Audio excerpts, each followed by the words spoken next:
Transport മേഖലയെ തകർക്കുന്ന കേന്ദ്ര സർക്കാർ നയങ്ങൾക്കെതിരെയുള്ള ദേശീയ പണിമുടക്കിൽ ഗതാഗത മേഖലയിലെ തൊഴിലാളികൾ അണിനിരക്കുമെന്ന് ട്രാൻസ്പോർട്ട് തൊഴിലാളി സംഘടനകൾ. രാജ്യതലസ്ഥാനം ഉൾപ്പെടെ എല്ലാ സംസ്ഥാനങ്ങളിലും ടാക്സി, പൊതു സ്വകാര്യ വാഹനങ്ങൾ ദ്വിദിന പണിമുടക്കിൽ പങ്കെടുക്കും.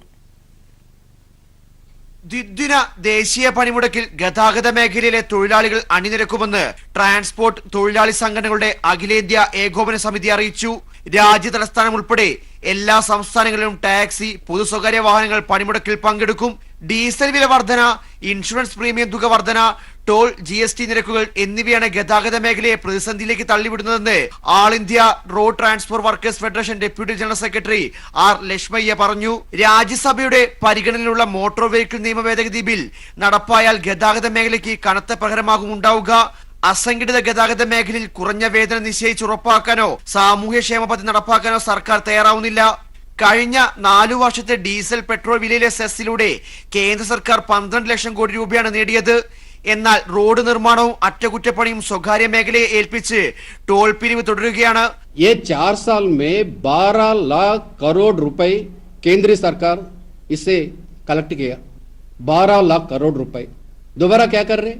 टोल गेट प्राइवेट वाला को दे दिया, उन्होंने टोल गेट वसूल कर रहे. ये वो सारा मिलके वो ट्रांसपोर्ट सेक्टर की हालत बहुत खराब हो गई. കാർഷിക മേഖല കഴിഞ്ഞാൽ ഏറ്റവും കൂടുതൽ തൊഴിൽ നൽകുന്ന ഗതാഗത മേഖലയെ നോട്ട് നിരോധനവും GSTയും ഗുരുതരമായി ബാധിച്ചുവെന്നും ലക്ഷ്മയ്യ പറഞ്ഞു. ആൾ ഇന്ത്യ മോട്ടോർ ട്രാൻസ്പോർട്ട് കോൺഗ്രസ് പണിമുടക്കിന് ധാർമ്മിക പിന്തുണ നൽകുമെന്ന് ചെയർമാൻ കുൽട്രാൻ സിംഗ് അത്വാൽ പറഞ്ഞു. വിവിധ ട്രാൻസ്പോർട്ട് തൊഴിലാളി സംഘടനകളായ ഇന്ദ്രജിത് സിംഗ്, MS മൻസൂരി, അനോജ് കുമാർ റാത്തോഡ് എന്നിവരും വാർത്താ സമ്മേളനത്തിൽ സംസാരിച്ചു. News bureau, Delhi. കർണാടക വനത്തിൽ കാസർകോട് തീയേനി സ്വദേശി താന്തിക്കൽ ജോർജ് വെടിയേറ്റ് മരിച്ച സംഭവത്തിൽ കർണാടക പോലീസിന്റെ അന്വേഷണം തൃപ്തികരമല്ലെന്ന് ബന്ധുക്കൾ. ക്രൈംബ്രാഞ്ചോ CBIയോ കേസ് അന്വേഷിക്കണമെന്നാണ് ബന്ധുക്കളുടെ ആവശ്യം. കഴിഞ്ഞ ഡിസംബർ 11-നാണ് ജോർജ് കേരളാതിർത്തിയിലെ മുണ്ടറോട്ട് വനത്തിൽ വെടിയേറ്റ് മരിച്ചത്. മറ്റ് രണ്ടുപേർക്കൊപ്പം കർണാടക വനത്തിൽ പോയ കാസർഗോഡ് തയ്യേനിയിലെ താന്തിക്കൽ ജോർജ് കഴിഞ്ഞ ഡിസംബർ 11 വൈകിട്ടാണ് നാടൻതോക്കിൽ നിന്നുള്ള വെടിയേറ്റ് മരിച്ചത്.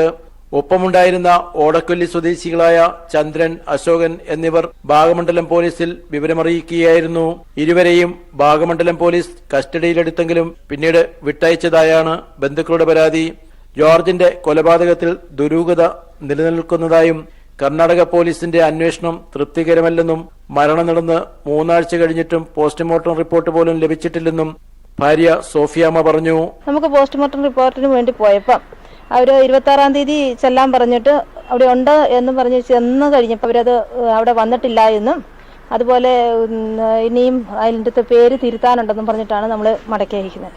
അപ്പോൾ ഈ കഴിഞ്ഞ ദിവസം ചോദിച്ചപ്പോഴും പറഞ്ഞു 2 ദിവസത്തെ താമസം ഉണ്ടെന്നും പറഞ്ഞിട്ടാണ് അവർ പറഞ്ഞത്. ജോർജ് നായാട്ടിന് വനത്തിൽ പോകാറില്ല. തോക്ക് ഉപയോഗിക്കാനും ഇയാൾക്കറിയില്ല.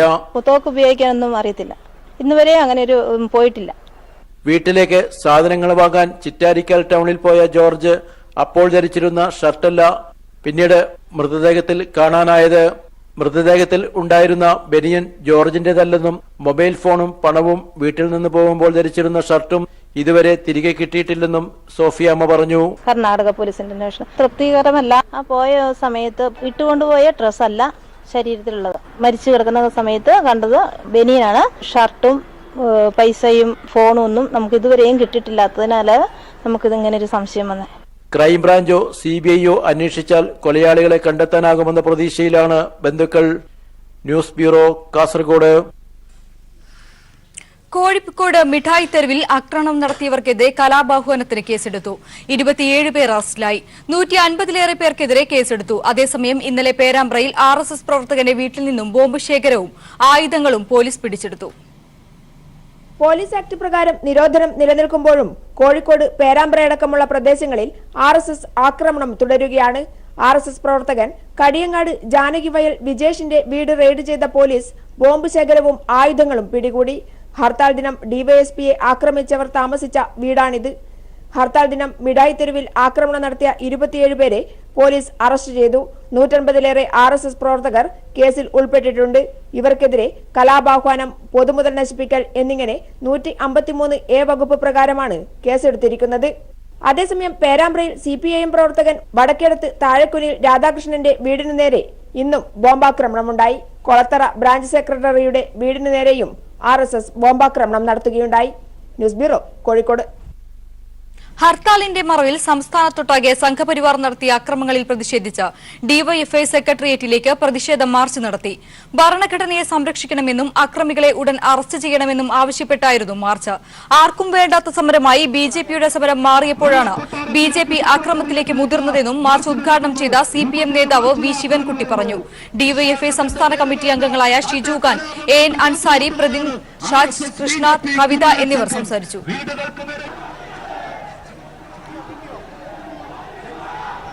ശബരിമലയിലെ നിരോധനാജ്ഞയുടെ കാലാവധി മകരവിളക്ക് ദിവസമായ ജനുവരി 14 വരെ നീട്ടിക്കൊണ്ട് പത്തനംതിട്ട ജില്ലാ കളക്ടർ ഉത്തരവായി.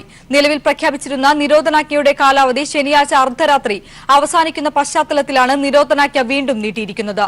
പത്തനംതിട്ട ജില്ലാ പോലീസ് മേധാവിയുടെയും എക്സിക്യൂട്ടീവ് മജിസ്ട്രേറ്റിന്റെയും റിപ്പോർട്ടുകൾ പരിഗണിച്ചാണ് കളക്ടർ വിഷയത്തിൽ തീരുമാനമെടുത്തത്.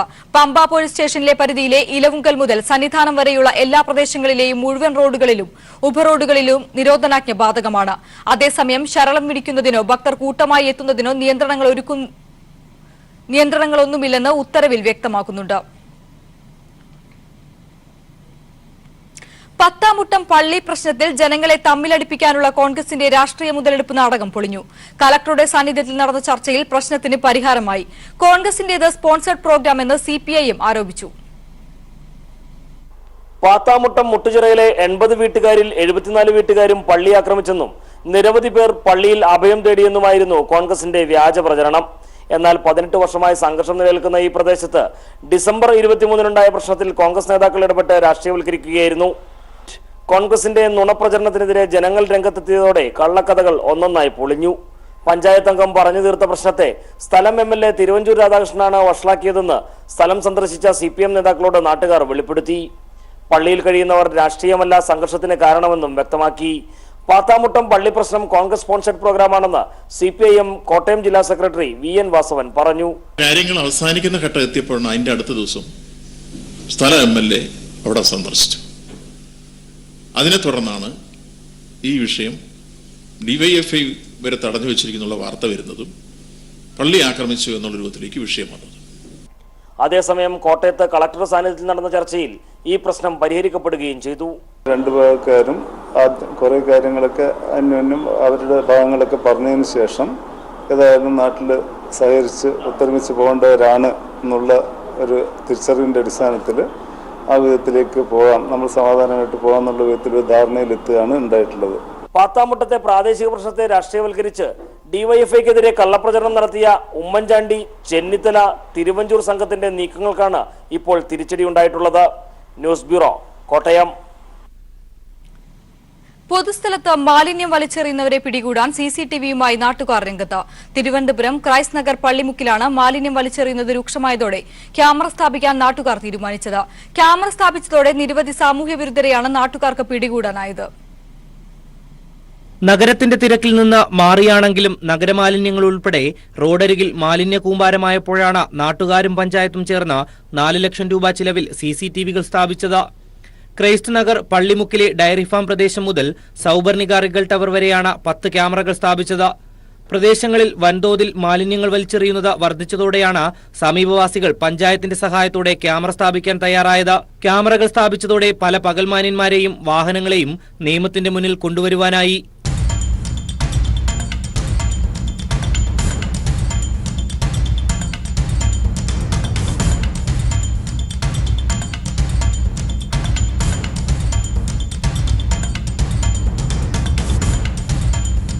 വഴയിലെ ക്രൈസ്റ്റ് നഗർ കല്ലേം റോഡ് ഏറ്റവും ഒന്നാന്തരമായിട്ട് ഉണ്ടാക്കിയിരിക്കുന്ന റോഡാണ്. ഏറ്റവും ഈ സിറ്റിയിലുള്ള റോഡിൽ ഏറ്റവും മെച്ചപ്പെട്ട രീതിയിൽ ഉണ്ടാക്കിയിരിക്കുന്ന റോഡ്. പക്ഷേ ഇതിൻ്റെ പാർശ്വഫലങ്ങളിൽ കൊണ്ടുതള്ളുന്ന ഈ അഴുക്ക് കാരണം, വേസ്റ്റ് കാരണം ഇതിലൂടെ വഴിയാത്രയ്ക്ക് സഞ്ചരിക്കാൻ വളരെ ബുദ്ധിമുട്ടാണ്. രാത്രിയെന്നോ പകലെന്നോ ഇല്ലാതെ റോഡിലേക്ക് മാലിന്യം വലിച്ചെറിയുന്നവരാണ് ക്യാമറയിൽ കുടുങ്ങിയത്.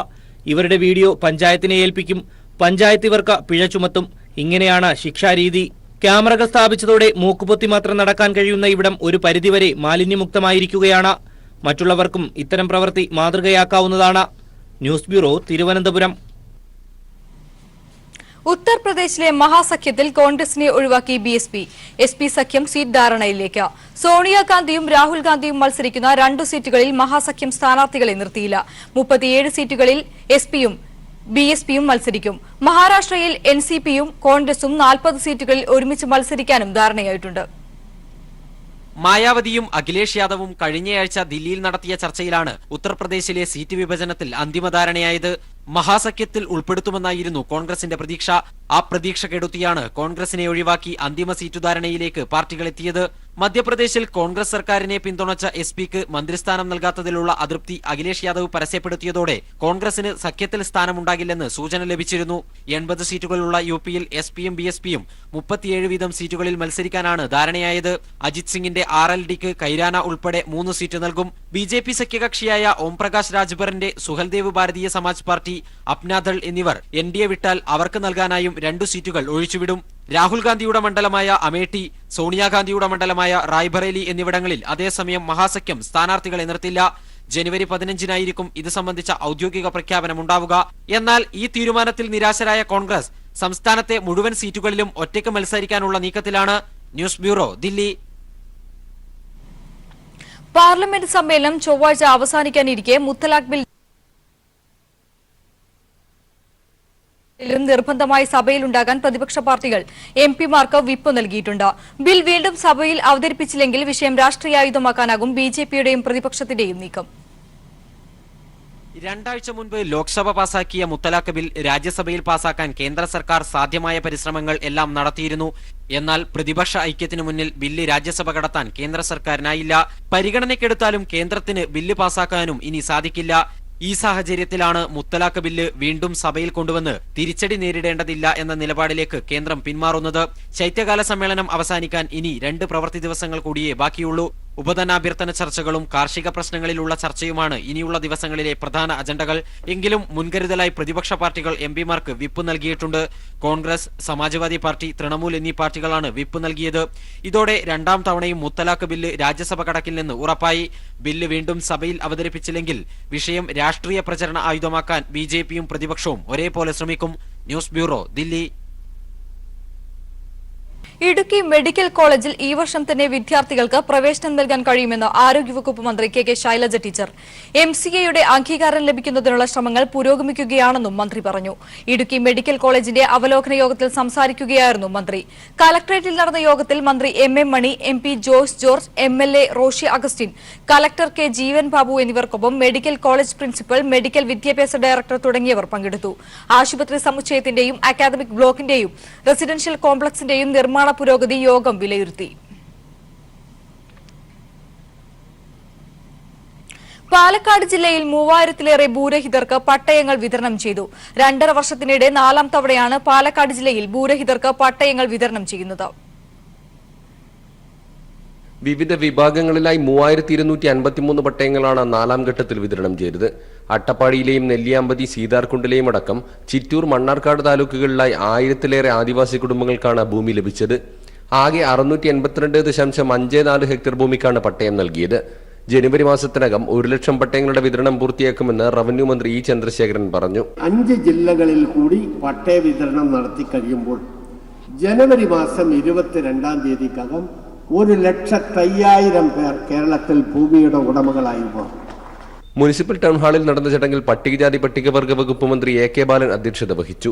വിവാദങ്ങളിലൂടെ സർക്കാരിന്റെ വികസന പ്രവർത്തനങ്ങൾ ജനങ്ങളിലേക്ക് എത്താതിരിക്കാൻ ചിലർ ശ്രമിക്കുകയാണെന്നും ജനങ്ങൾ ഇതിനെ ചെറുത്തു തോൽപ്പിക്കുമെന്നും മന്ത്രി A.K. ബാലൻ പറഞ്ഞു. ഇത്തരം പദ്ധതികൾ വിജയിക്കാൻ പാടില്ല എന്നും അതിന്റെ ഗുണം ജനങ്ങൾക്ക് കിട്ടാൻ പാടില്ല എന്നും അങ്ങനെ ജനങ്ങൾക്ക് കിട്ടുന്ന ഗുണം കൊണ്ട് ഒരു രൂപത്തിലും നിലവിലുള്ള ഇടതുപക്ഷ ജനാധിപത്യ മുന്നണി ഗവൺമെന്റ് ശക്തിപ്പെടാൻ പാടില്ല എന്ന് ആഗ്രഹിക്കുന്ന ഒരു വിഭാഗം നമ്മുടെ നാട്ടിലുണ്ട്. ഈ ദുഷ്ടലാക്കോട് കൂടിയിട്ടുള്ള പ്രവർത്തനങ്ങൾ നമ്മുടെ കേരളത്തിലുണ്ട്. അത് ജനത തിരിച്ചറിയണം. ജില്ലയിലെ എംപിമാരും MLA-മാരും ഉൾപ്പെടെയുള്ള ജനപ്രതിനിധികളും വിവിധ രാഷ്ട്രീയ പാർട്ടി നേതാക്കളും ചടങ്ങിൽ പങ്കെടുത്തു. News bureau, Palakkad. ദേശാഭിമാനി അക്ഷരസന്ധ്യയിൽ അക്ഷരമുറ്റം പാലക്കാട് ജില്ലാ വിജയികൾക്കുള്ള പുരസ്കാരങ്ങൾ വിതരണം ചെയ്തു. സിപിഐഎം ജില്ലാ secretary C K Rajendran Aksharasandhya ഉദ്ഘാടനം ചെയ്തു. അക്ഷരസന്ധ്യയോടനുബന്ധിച്ച് ബിജു നാരായണനും ഹരിശങ്കറും മൃദുരയും നയിക്കുന്ന ഗാനമേളയും ഫിഫ്ത് എലമെന്റ് ബാൻഡിന്റെ കീബോർഡ് സംഗീത വിരുന്നും സിനിമാ താരം സരയു നയിക്കുന്ന നൃത്തസന്ധ്യയും അരങ്ങേറി. എംപിമാരും എംഎൽഎമാരും ഉൾപ്പെടെയുള്ള ജനപ്രതിനിധികളും രാഷ്ട്രീയ സാമൂഹ്യ കലാ സാംസ്കാരിക രംഗത്തെ പ്രമുഖരും അക്ഷരസന്ധ്യയിൽ പങ്കെടുത്തു. ആയിരക്കണക്കിന് ആളുകളാണ് അക്ഷരസന്ധ്യ വീക്ഷിക്കാനെത്തിയത്. കുവൈറ്റിൽ പോയ വർഷത്തിൽ വിവിധങ്ങളായ വാഹനാപകടങ്ങളിൽ 401 പേർ മരിച്ചതായി അധികൃതർ. വിദേശികളും സ്വദേശികളും അടക്കമുള്ളവരുടെ കണക്കാണിതെന്ന് ജനറൽ ട്രാഫിക് ഡിപ്പാർട്ട്മെന്റ് വാർത്താക്കുറിപ്പിൽ അറിയിച്ചു. എന്നാൽ അപകട മരണനിരക്ക് കഴിഞ്ഞ വർഷത്തെ അപേക്ഷിച്ച് നേരിയ തോതിൽ കുറഞ്ഞിട്ടുണ്ട്. 424 പേരാണ് 2017 വാഹനാപകടങ്ങളിൽ മരിച്ചത്. 2016 ഇത് 429 ആയിരുന്നു. വാഹന ഗതാഗത വകുപ്പ് നിരന്തരം നടത്തിക്കൊണ്ടിരിക്കുന്ന ബോധവൽക്കരണ പരിപാടികളുടെയും നിയമങ്ങൾ കർശനമാക്കിയത് വഴിയും അപകടങ്ങൾ കുറയ്ക്കാൻ കഴിഞ്ഞതെന്നാണ് കരുതുന്നത്. സംസ്ഥാനത്തെ ക്രമസമാധാന നിലയെക്കുറിച്ച് കേന്ദ്രത്തെ അറിയിച്ചെന്ന് ഗവർണർ ജസ്റ്റിസ് പി സദാശിവം. 2 ദിവസത്തെ സ്ഥിതിഗതികൾ അടങ്ങിയ റിപ്പോർട്ടാണ് കേന്ദ്ര ആഭ്യന്തരമന്ത്രി രാജ്നാഥ് സിംഗിന് നൽകിയത്. ഗവർണർ ട്വിറ്ററിലൂടെയാണ് ഇക്കാര്യം അറിയിച്ചത്. സംസ്ഥാനത്ത് ഹർത്താലിന്റെ മറവിൽ സംഘപരിവാർ സംഘടനകൾ നടത്തിയ അക്രമങ്ങളിലൂടെ പശ്ചാത്തലത്തിലാണ് ഗവർണർ വിശദമായ റിപ്പോർട്ട് കേന്ദ്ര ആഭ്യന്തരമന്ത്രിക്ക് നൽകിയത്. മുഖ്യമന്ത്രിയെ അധിക്ഷേപിച്ച് സോഷ്യൽ മീഡിയയിൽ അവഹേളനപരമായി പോസ്റ്റിട്ടതിനും സർവീസ് ചട്ടങ്ങൾക്ക് വിരുദ്ധമായി സോഷ്യൽ മീഡിയ മുഖേന പ്രചാരണം നടത്തിയതിനും മലപ്പുറം മംഗലം പഞ്ചായത്ത് കൃഷിഭവനിലെ കൃഷി അസിസ്റ്റന്റ് സിന്ധു KS-നെ അന്വേഷണ വിധേയമായി സസ്പെൻഡ് ചെയ്തു. സിന്ധുവിനെതിരെ ചട്ടപ്രകാരം അച്ചടക്ക നടപടി സ്വീകരിച്ച് റിപ്പോർട്ട് ലഭ്യമാക്കാൻ കൃഷി ഡയറക്ടറെ ചുമതലപ്പെടുത്തിയിട്ടുണ്ട്. അമേരിക്കയിലെ മലയാളി മാധ്യമ പ്രവർത്തകരുടെ കൂട്ടായ്മയായ India press club of North America ഏർപ്പെടുത്തിയ മാധ്യമരംഗത്തെ മികച്ച സംവാദകനുള്ള പുരസ്കാരത്തിന് Kairali TV news director NP Chandrasekharan അർഹനായി. 25,000 രൂപയും പ്രശംസാ ഫലകവും അടങ്ങുന്നതാണ് പുരസ്കാരം. Doctor D Babu Paul, KM Roy എന്നിവരുൾപ്പെടുന്ന ജൂറിയാണ് പുരസ്കാര ജേതാക്കളെ തെരഞ്ഞെടുത്തത്. ഈ മാസം 13-ന് കൊച്ചിയിൽ നടക്കുന്ന ചടങ്ങിൽ പുരസ്കാരങ്ങൾ വിതരണം ചെയ്യുമെന്ന് ഇന്ത്യ പ്രസ് ക്ലബ് പ്രസിഡന്റ് മധു കൊട്ടാരക്കര, സെക്രട്ടറി സുനിൽ തൈമറ്റം എന്നിവർ കൊച്ചിയിൽ വാർത്താസമ്മേളനത്തിൽ അറിയിച്ചു. അബുദാബി അന്താരാഷ്ട്ര വിമാനത്താവളത്തിലെ വൈഫൈ ലോകത്തിലെ വിമാനത്താവളങ്ങളിൽ വെച്ച് ഏറ്റവും വേഗമേറിയതെന്ന് അധികൃതർ. സെക്കൻഡിൽ 200 MB-യാണ് ഒരു വൈഫൈ ഉപയോക്താവിന് ലഭിക്കുക. 3 ടെർമിനലുകളിലും ലഭ്യമാക്കിയ ഈ സേവനം ഇനി വിമാനത്താവളം വഴി യാത്ര ചെയ്യുന്ന ദശലക്ഷക്കണക്കിന് യാത്രക്കാർക്ക് പ്രയോജനപ്പെടും. World Malayali council global business സമ്മിറ്റും അവാർഡ് വിതരണവും ഈ മാസം 13-ന് കൊച്ചിയിൽ നടക്കും. മുഖ്യമന്ത്രി പിണറായി വിജയൻ ചടങ്ങിൽ മുഖ്യാതിഥിയാവും. പരിസ്ഥിതി സംരക്ഷണത്തിന് പുത്തൻ ആശയവും മാതൃകയും തീർത്ത സംഘടനകൾക്കും സ്ഥാപനങ്ങൾക്കുമായി വേൾഡ് മലയാളി കൌൺസിൽ ഏർപ്പെടുത്തിയ ഗ്ലോബൽ എൻവയോൺമെന്റ് പ്രൊട്ടക്ഷൻ പ്രൊജക്ട് അവാർഡുകൾ വിജയികൾക്ക് മുഖ്യമന്ത്രി സമ്മാനിക്കുമെന്ന് വേൾഡ് മലയാളി കൌൺസിൽ ഭാരവാഹികൾ കൊച്ചിയിൽ വാർത്താസമ്മേളനത്തിൽ അറിയിച്ചു.